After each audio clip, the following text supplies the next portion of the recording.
Hi, and welcome to Bluebell Storytime. I'm Miss Mandy from the B.B. Comer Memorial Library here in Sylacauga. I'm glad you joined me today. We're going to have an alligator story time. I've chosen a couple of books that I want to read for you today.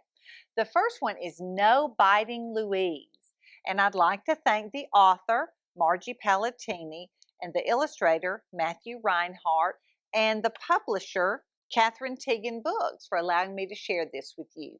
No Biting Louise. Louise was a delight, a darling, an absolute dear, most of the time. However, upon occasion, she could be just a tad trying. No biting, Louise. Yes, there was that tendency to, how to put it, gnaw on everything, everyone, everywhere. Ooh, ee, ow.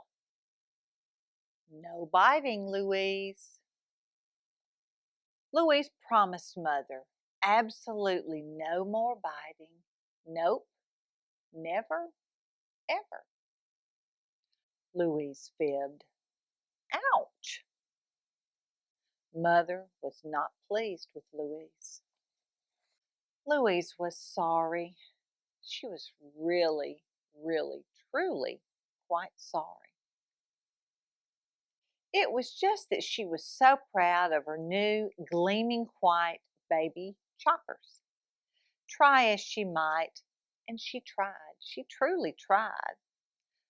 Louise could not resist the temptation to nibble. There's her mom. Louise! Louise meant no harm, in a chomp or two now and then. Surely everyone knew that. Ah! Oh! Yikes! They did not. Except for Grandmama Sadie. Nana's little love, she cooed and hugged. Such bother over a little biting, a few nibbles, a smattering of some carefree chomps. Such pooh. Not to worry, said Grandmama. I am quite sure, totally positive. Mark my words that this is only a phase my little Joy is going through. She will outgrow it. Oh! Uh-oh, looks like she chomped on Grandmama Sadie. What's that coming out of her mouth?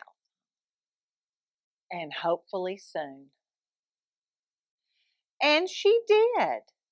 Thankfully, most gratefully, Louise did indeed. Just as Grandmama Sadie predicted, all in good time. There was no more biting from Louise. The problem now was something else entirely. Burp, burp, burp. Chew, Louise, chew, instructed Mother. My dear, you must remember to chew everything well before you swallow. Burp. Louise was going to have to work on that. I hope she does. All right, now I think you're going to know this song when we sing it about an alligator and 5 little monkeys. You ready? 5 little monkeys swinging in a tree, teasing Mr. Alligator, you can't catch me. Along comes Mr. Alligator, quiet as can be, and snap one monkey right out of that tree. So how many's left? 4. 4 little monkeys swinging in the tree, teasing Mr. Alligator, you can't catch me. Along comes Mr. Alligator, quiet as can be, and snap that monkey right out of the tree. 3 little monkeys swinging in the tree, teasing Mr. Alligator, you can't catch me. Along comes Mr. Alligator, quiet as can be, and snap that monkey right out of that tree. How many now? 2. 2 little monkeys swinging in the tree, teasing Mr. Alligator, you can't catch me. Along comes Mr. Alligator, quiet as can be, and snap that monkey right out of the tree. 1 little monkey swinging in the tree, teasing Mr. Alligator, you can't catch me. Along comes Mr. Alligator, quiet can be and snapped that monkey right out of the tree. Well, that's all of them. There's none left. But I do have another book called A Frog in the Bog. You'll have to see why this is in an alligator story time. I'd like to thank the author, Karma Wilson, and the illustrator, Joan Rankin, and the publisher, Margaret K. McElderry Books, for allowing me to share this with you. A Frog in the Bog. There's a frog on the log in the middle of the bog. A small green frog on a half-sunk log in the middle of the bog. He flicks one tick as it creeps up a stick.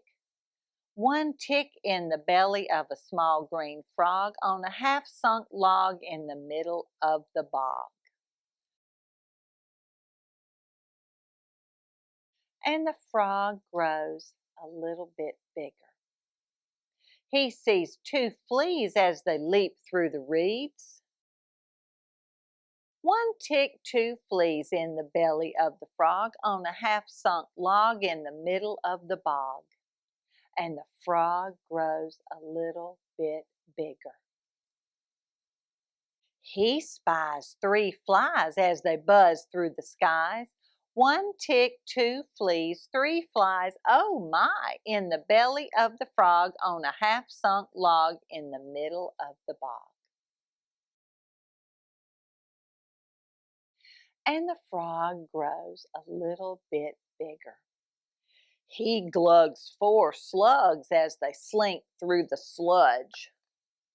One tick, two fleas, three flies, oh my, four slugs, ew, ugh, in the belly of the frog on a half-sunk log in the middle of the bog. And the frog grows a little bit bigger. He inhales five snails from their heads to their tails. One tick, two fleas, three flies, oh my, four slugs, ew, ugh, and five slimy snails in the belly of the frog on a half-sunk log in the middle of the bog. What a hog, that frog! And the frog grows a little bit bigger. Then that log with the frog in the middle of the bog starts to rise, and the frog sees eyes. And the frog sees claws and a big set of jaws and a mouth like a crater, and the frog screams, "Gator!" There's the alligator. With its mouth open wide, all the bugs inside start to crawl and fly and to slither and slide, and out come five snails from their heads to their tails. Four slugs, ew, ugh. Three flies, oh my. Two fleas, dear me. And one tiny tick, ick. And right in the middle of his holler, that frog grows a whole lot smaller.